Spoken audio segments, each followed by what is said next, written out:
Hi friends, this video shows how to turn on or off 5G.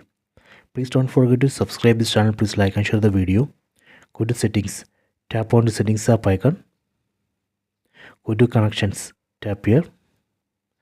Tap on mobile networks. Tap on network mode. Here we have to select this first option, 5G or 4G or 3G or 2G auto connect. If we select this first option, phone will automatically select 5G if 5G signal strength is good.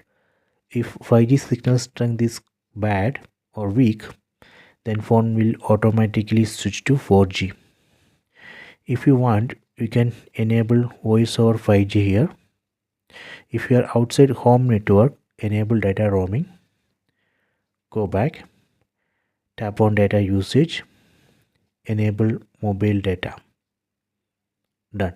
So this way we can turn on 5G. If you want to turn off 5G, you can again go to this mobile networks, then tap here. From here you can select the second option, 4G or 3G or 2G or only 4G only.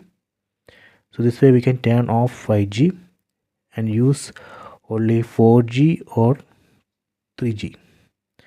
Okay, so you can try this. I hope you have enjoyed this video. Please subscribe this channel. Please like and share the video.